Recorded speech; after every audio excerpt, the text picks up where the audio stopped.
Vocês ouviram os boatos de que Scott Pilgrim está namorando uma colegial? Não?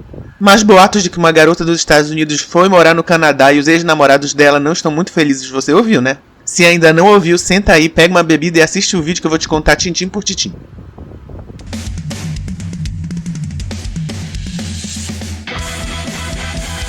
Bom dia, tarde ou noite, aqui é o Raimundo Espectro e hoje no canal vamos começar a falar da HQ do Scott Pilgrim. Este volume que eu tenho aqui compila A Preciosa Vidinha de Scott Pilgrim e Scott Pilgrim contra o Mundo, que são os dois primeiros volumes dessa obra.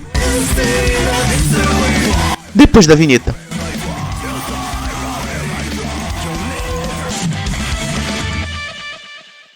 Com arte e argumento do cartunista canadense Brian Lee O'Malley, o primeiro arco, que tem o título de A Preciosa Vidinha de Scott Pilgrim, mostra como Scott tentava alavancar um romance com uma garota mais nova, em uma fase bem diferente da vida, para desgosto das pessoas próximas a ele. Porém, acaba conhecendo a garota dos seus sonhos, nesse caso verdadeiramente a pessoa que passeava em seus sonhos, e acaba ficando totalmente obcecado por ela. Uma história que começa com um ar completamente introdutório em que conhecemos mais sobre o nosso protagonista e seu colorido grupo de personagens coadjuvantes. Scott, que decidiu ficar um tempo grande entre empregos, se mostra uma pessoa que não é capaz de se preocupar com nada além de romance. Por sorte, seus amigos, que ele diz odiar, estão lá para dar uma forcinha. Stephen Stills e Kim Pine formam junto com ele a banda chamada de Sex Bobombs. Wallace Wills é o colega de quarto gay que permite que Scott não viva na sarjeta, e sua irmã Stacy, que liga de vez em quando para saber onde ele tá e se tá vivo. Sua vidinha, mas bem vidinha, só começa a mudar quando Ramona Flowers, uma bonita e misteriosa garota de cabelo colorido, cruza a avenida subespacial que fica em sua mente. Ele, óbvio, pensa que ela é fruto da sua imaginação até encontrá-la em uma biblioteca e posteriormente em uma festa.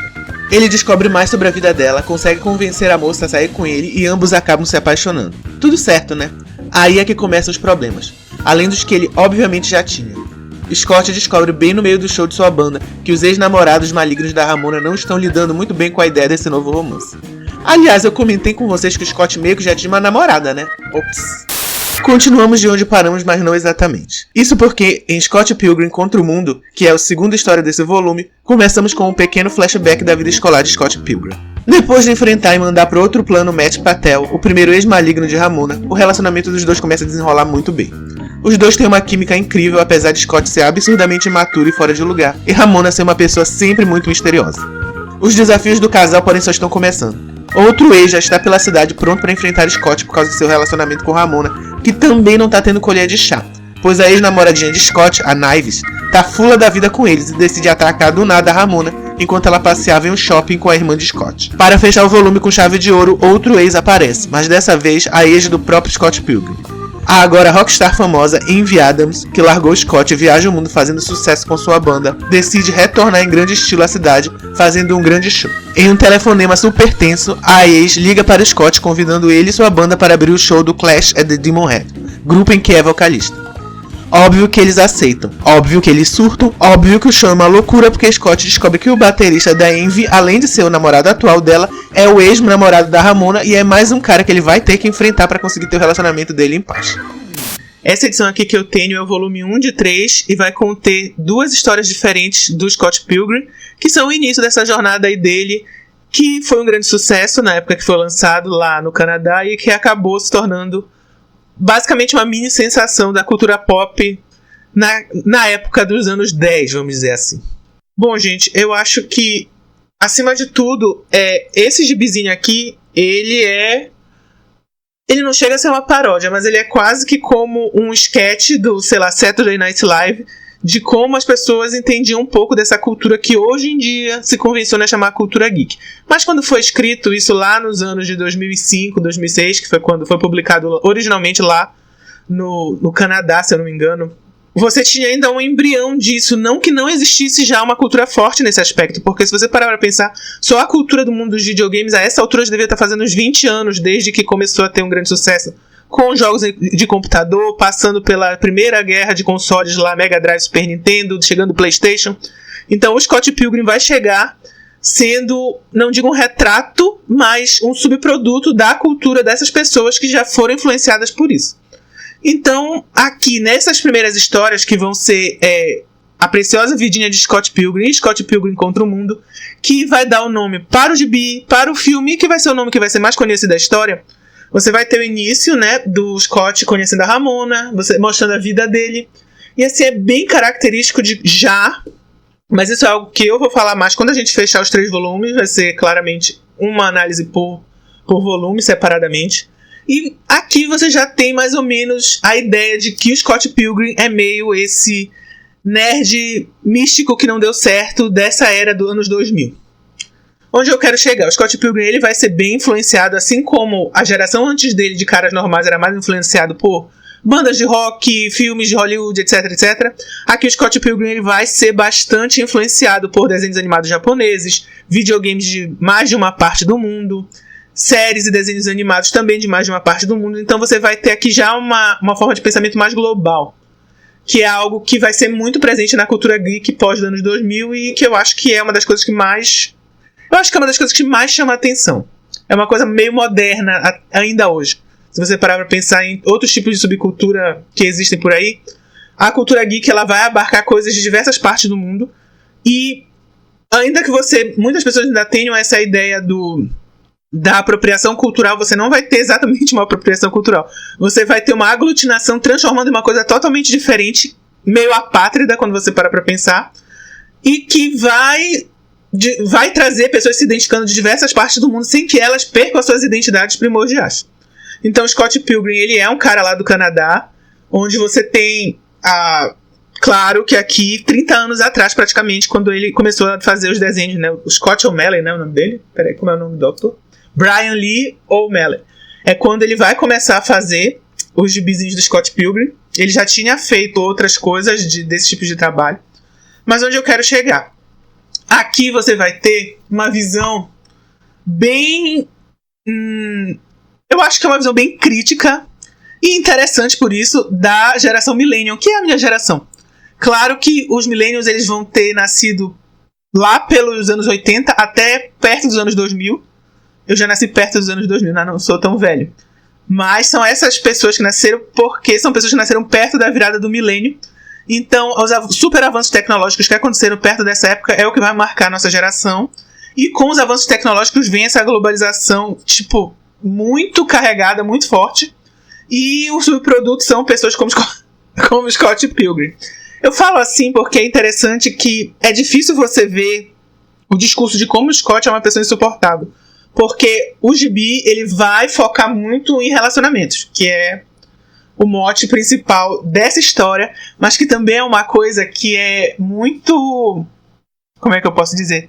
É algo muito importante para minha geração, é relacionamentos amorosos. Parece que tudo é o alfa e ômega da vida dos seres humanos. Não é o trabalho, não é a família mais de forma abrangente, não é uma... Como é que eu posso dizer? Uma forma de se expressar culturalmente, mas são os relacionamentos. É você ter namorado, namorada, se você não se conforma com os padrões de ter namorado e namorada, você ter outra coisa, sei lá, 2 namorados, 2 namoradas, e assim por diante. Então, a geração Millennial, ela vai ter isso muito forte, e eu acho que uma das coisas que mais acerta o Scott, pra mim, que mais acerta a série em si, a franquia, tanto no gibi, que é quem dá origem a tudo, como em todas as outras mídias que Scott Pilgrim aparece, inclusive essa série nova que tá na Netflix aí, que já tem um review aqui no canal, é isso. E eu acho que essa é uma crítica, e eu falo crítica mesmo, que falta muito quando a gente tá falando da geração milênio. Tem 1 zilhão de críticas, às vezes muito injustas, às vezes corretas, mas eu acho que a que mais falta é essa absurda carência afetiva romântica. Não sei se é influência de filmes, não sei se é influência... De videogame não é. Mas eu acho que, de certa forma, conecta com o fato de que a geração geek nerd é mais presente na geração millennial, claro, por causa dos avanços tecnológicos, e é um subgrupo cultural muito marcado pela ausência de relacionamentos em geral, de amizade, e românticos também. Muitas dessas pessoas têm muita dificuldade em ter um relacionamento romântico, namoroso. Então, talvez por isso o autor ele veja na história do Scott Pilgrim uma forma de demonstrar como isso é frustrante para essa geração. É uma geração que tem muita dificuldade de ter um relacionamento, manter esse relacionamento e ver uma vida além de relacionamentos românticos, por incrível que pareça. Então é muito interessante você destacar que nesse gibi já que você já vai perceber isso, mas você vai percebendo isso mais ao longo dos outros gibis, que a gente vai falar sobre isso, que as personagens que são mais bem ajustadas no mundo do Scott Pilgrim são aquelas que não estão nesse nível de carência nem foram absurdamente machucadas no amor. Então, por exemplo, o amigo gay dele, né, como é o nome dele? Esqueci agora. O carinha lá com quem ele divide o apartamento, você vê que ele é uma pessoa que ele já tem noção de como a sexualidade dele se desenvolveu, e ele já tem uma noção de que tipo de relacionamento ele quer, que tipos de relacionamento ele quer. Então isso faz com que ele tenha um conhecimento de mundo melhor que o Scott Pilgrim. E isso vai ser marcado o tempo todo. E é interessante porque agora adulto, né? Adulto, eu digo completo. A primeira vez que eu li esse gibi, eu já era adulto, mas era aquele adulto que, sei lá, acabou de sair da faculdade, tá começando a tentar trabalhar, ter uma carreira, então é uma coisa muito prematura. E agora eu já sou o adulto bem depois. Então, relendo agora é que eu vejo quanto isso é primordial na história e era algo que não me incomodava antes. Mas agora me incomoda, que é algo que parece que tudo se desenvolve em torno de relacionamentos na história, e por isso quem tem um entendimento melhor sobre relacionamentos tem uma vida necessariamente melhor, é mais sábio e sabe melhor o que fazer do que os outros que não têm. E vai tendo quase uma escadinha onde o Scott Pilgrim, por ter uma reação muito difícil, muito ruim em relação aos relacionamentos que ele teve, tá lá no fundo. Ele viu alguns, e os que vão se destacar, além do da Ramona, vai ser o com a Knives, que é uma garota colegial, que já é uma coisa bem bizarra. Mas que, assim, de novo, quando eu fizer mais um vídeo final falando de tudo, e fazendo essa comparação com a minha geração, vai se ver que esse é uma constante, né, em caras heterossexuais. Essa busca por mulheres... Nem digo que seja o problema de ser jovem, mas eu acho que ela não é pela mulher ser jovem. É pelo fato de que, por ela ser jovem, isso faz com que ele tenha ele não precise se desprender tanto da juventude que ele ainda quer ter. Aqui eles ainda não são tão velhos, mas você já tem essa sensação de... Como é que eu posso dizer? Que eles estão muito preocupados com a diversão e você não tem neles uma ideia de futuro, de construção, etc. Porque o foco na vida deles vão ser os relacionamentos. E aqui você tem também uma história bem... que ela é exagerada. Ela é cartunesca total em sua natureza. Mas que é engraçado, principalmente nos volumes seguintes, mas aqui já tem um pouco disso, que você vai tendo um monte de besteira, o Scott Pilgrim mesmo falando um monte de besteira, até que chega uma hora que você vê assim, não, esse assunto é sério. Mas não é um assunto tão diferente, mas agora é sério. E eu acho isso muito interessante. E você tem também esse humor que hoje muita gente já fala que é a escrita millennial, né? Eu não sei se tem um nome bom pra isso. Algumas pessoas chamam de diálogos de Joss Whedon, mas é aquela ideia de que você simplesmente faz piada pra tudo o tempo todo e você segue com o roteiro. Então, o cara morreu, você faz uma piada com as moedinhas que ele deixou cair. Sim, nesse mundo você mata a pessoa e a pessoa não sangra, ela deixa moedas. Baseado, claro, em jogos de videogame retrô. Muito interessante, eu gosto muito da forma como ele usa esse humor para contar a história. É bem interessante uma coisa, eu vou mostrando imagens aí do gibizinho, como às vezes parece que o desenho, a arte está mais focada em mostrar o ambiente e os objetos do que os próprios personagens, que às vezes vão ficar bem deformados. Isso é bem engraçado. E outras vezes é ao contrário. Eu acho isso um efeito legal, eu não acho isso ruim não. Eu acho que isso ajuda a pessoa que está lendo, focar no que é importante da história mais ainda.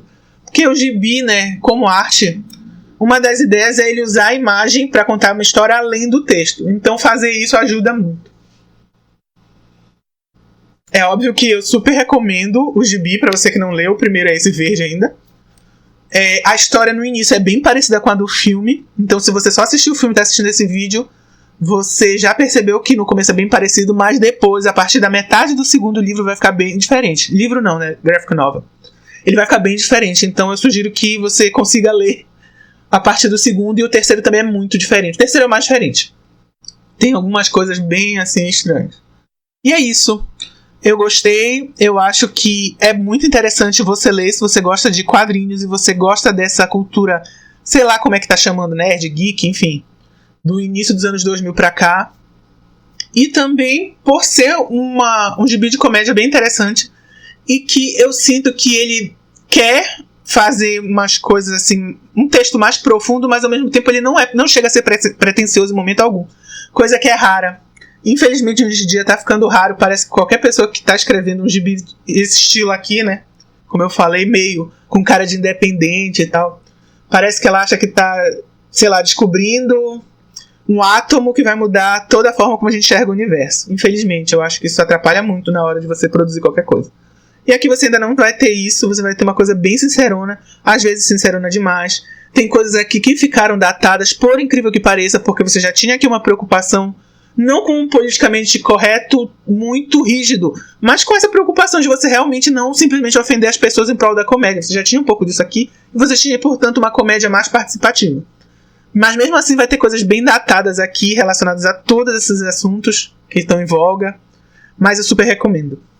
Obrigado por você que assistiu até aqui. Por favor, se você gostou do canal, se você gostou do vídeo, quer conversar sobre Scott Pilgrim, se inscreve, curte o vídeo e comenta aqui embaixo o que é que você achou. Obrigado e até a próxima. E sim, vamos comentar os próximos gibis de Scott Pilgrim e talvez mais coisas sobre a franquia. Vai ficando aí ligado.